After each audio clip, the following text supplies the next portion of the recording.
কিশোরগঞ্জে জুলাই শহীদদের মাগফিরাত ও আহতদের দ্রুত সুস্থতা এবং দেশের কল্যাণ কামনায় কোরআন খতম করেছেন ৩০০ স্কুল শিক্ষার্থী।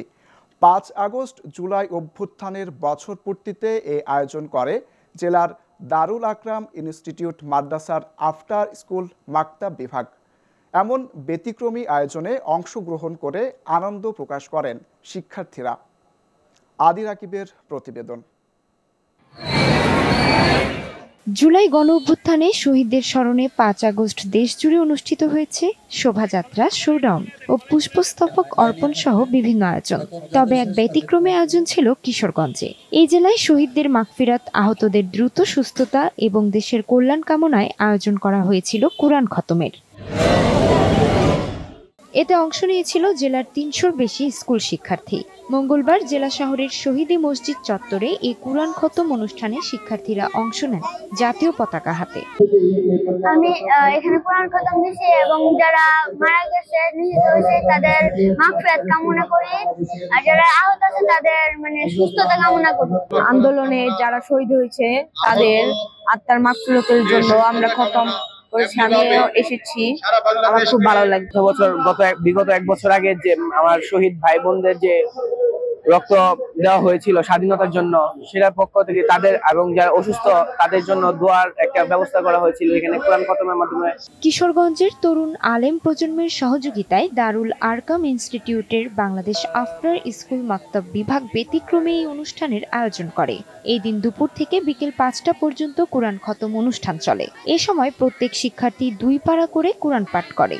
অনুষ্ঠানে ৪ থেকে ১৫ বছর বয়সী বিভিন্ন স্কুলে পড়ুয়া শিক্ষার্থীরা অংশ নিয়েছেন। যারা মারা গেছে আর যারা অসুস্থ ছিল তাদের মাগফিরাতের জন্য দোয়া এবং খতমের জন্য আয়োজন ছিল। দেশবাসীর জন্য যারা আহত হয়েছে তারাকে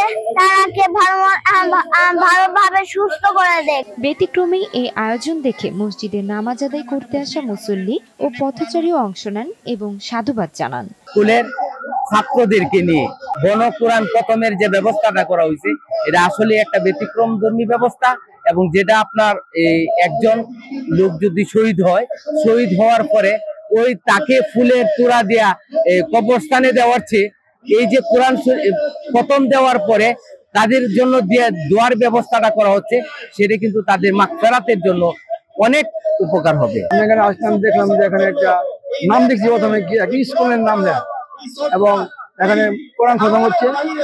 আমার মনে হচ্ছে যে একটা ব্যতিক্রম, বাংলাদেশের মধ্যে ব্যতিক্রম একটা কাজ। কোরআন খতম দিচ্ছে, শহীদের দোয়া করছে, এটা অত্যন্ত আনন্দ লাগবে। অনেক জায়গায় দেখতাম মাদ্রাসার ছাত্ররা কোরআন তেলাওয়াত করে, কোরআন খতম দেয়, স্কুলের ছাত্ররা কোরআন খতম দেয়, একটা আশ্চর্য ব্যাপার। বিভিন্ন কিন্ডারগার্টেন স্কুল বা হাই স্কুলের শিক্ষার্থীরাও আছে, তারা আজকে এখানে আজকে যে কোরআন খতম দিয়েছে, এই কোরআন খতম দিতে পেরেছে, এটার জন্য আল্লাহর কাছে শুকরিয়া আদায় করি। আমরা চাই যে ভবিষ্যতে এরকম যেন আরো আয়োজন করে তারা, এরকম ব্যতিক্রমী আয়োজন। কোরআন শিক্ষাটা শুধু মাদ্রাসার ভিতরেই না, এটা যেন পুরা বাংলাদেশে, পুরা দুনিয়ায় সব জায়গায় ছড়ায় দিতে পারে। সেজন্য আমি দারুল আরকামকে বিনীতভাবে অনুরোধ করছি।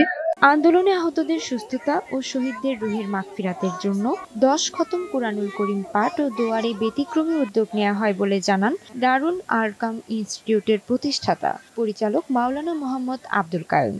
এদেশের স্বাধীনতা, সার্বভৌমত্ব যেন অক্ষুণ্ণ থাকে, সেজন্য আমরা 10 খতম কোরআন খতম করেছি। আলহামদুলিল্লাহ, কোরআন খতমের শেষে এদেশের শহীদদের জন্য দোয়া হয়েছে, আহতদের জন্য দোয়া হয়েছে এবং দেশের স্বাধীনতা, সার্বভৌমত্বের জন্য দোয়া হয়েছে।